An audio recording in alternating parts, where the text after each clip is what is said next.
ये सारा। अस्सलाम वालेकुम दोस्तों। आज ये बलोच ग्रेवयार्ड आए हुए हैं, मेमन गोट के साथ ही लगता है। और इस चार दीवारी के अंदर ये कुछ कब्रें मौजूद हैं।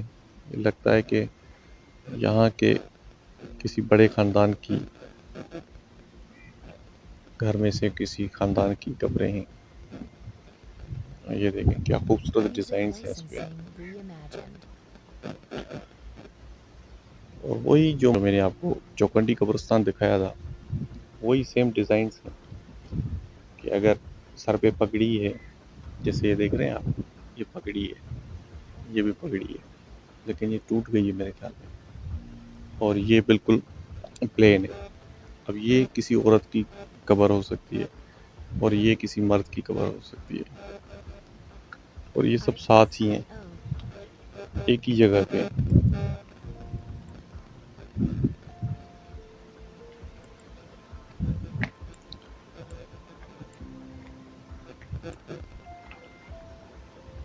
ये इसका मेन दरवाज़ा है और ये चार दीवारी के अंदर 8-10 कब्रें हैं, लेकिन बड़ी खूबसूरत है। अब ये देख रहे हैं, ये चारों औरतों की कब्रें मुझे लग रही हैं।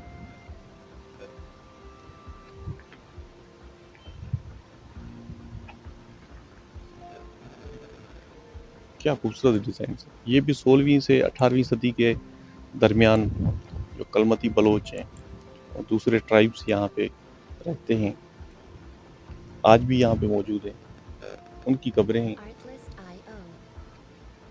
सिंध हुकूमत ने कुछ ना कुछ इस पे किया हुआ है काम, लेकिन ना होने के बराबर है। बड़ा दुख भी होता है ऐसी तारीखी जगह देखने का।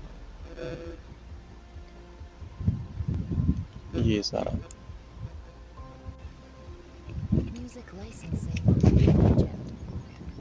फेरोज़ यूसुफ। अब ये आपको बिल्कुल साफ पढ़ने में आएगा, फेरोज़ यूसुफ। बाकी जो नाम ये फिर टूटे फूटे हुए हैं। वक्त की सितम ज़रीफ़ी है और हमारी जैसे नस्लों की मेहरबानियाँ हैं कि हम इनको प्रिजर्व नहीं कर सके। वो मुझे लग रहा है कि गुल हसन कलमती साहब मरहूम को पढ़ना पड़ेगा। अगर सिंध को पढ़ना है आपने, अगर बर सगीर को, तारीख को आपने ढूंढना है कराची और पसकिरदई में, तो Gul Hasan Kalmati is one of them. क्या खूब काम किया। बहुत जल्द हमसे बिछड़ गए, लेकिन क्या लिखा है गुल हसन कलमती साहब ने, कितनी मेहनत की है। कहते ना, घर की मुर्गी दाल बराबर। हम सिंधी में कहते हैं पंजो पीर जुल जो मारन। तो गुल हसन कलमती साहब का भी यही था, जल्द बिछड़ गए, लेकिन बहुत अच्छा काम कर गए। और ये भी नाम पढ़ने के काबिल नहीं है, मेरे जैसा बंदा नहीं पढ़ सकता, कोई माहिरीन हो।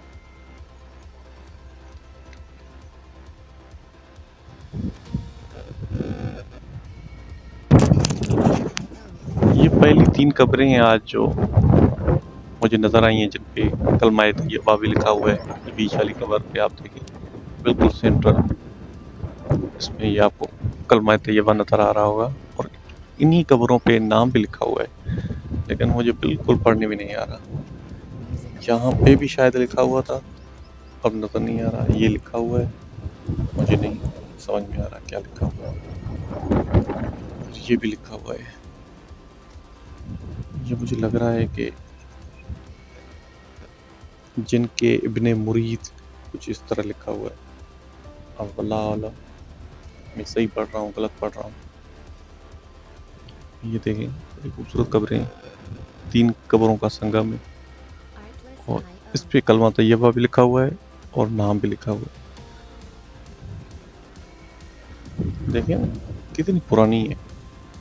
16वीं से 18वीं सदी के दरमियान ये कब्रिस्तान बनाया गया था। मुगल एरा ने बड़ी रूह बख्शी है इस बड़े सगीर को, क्योंकि यहाँ के लोग भी 1592 में सिंध अकबर बादशाह के दौर में दोबारा कैप्चर किया गया था। यहाँ पे डायरेक्ट हुकूमत थी मुगल सल्तनत की। बाद में यहाँ पे हमारे पास करोड़ा आते हैं, कलोड़ा के बाद टालपुर, टालपुर के बाद अंग्रेज़ आता है। तो ये जो दौर है ये डायरेक्ट मुग़ल सल्तनत थी यहाँ पे हमारे पास। अब ये मलक तोता खान जिसके नाम से ये ग्रेव यार्ड है, ये आप देख सकते हैं। कुछ नाम बिल्कुल मिट गए हैं जो पढ़ने के काबिल नहीं हैं या माहिरीन ही उनको पढ़ सकते हैं, लेकिन ज़्यादातर अब ये उस फैमिली की कब्रें हैं।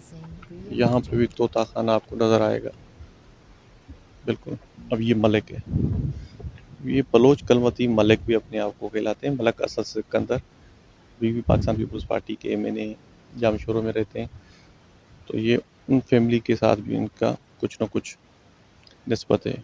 अब ये तोता आपको नज़र आ रहा होगा और इस कब्रिस्तान का नाम भी मलक तोता खान कलमती बलोच के नाम से है। तो ये वो कब्रें हैं। यहाँ पे कोई मुझसे मिलने तो आया है, तो उस बेचारे को भी कुछ पता नहीं कि क्या लिखा हुआ है इन कब्रों पे। ज़ाहिर है चौकीदार होगा या कुछ, इन बेचारों को तो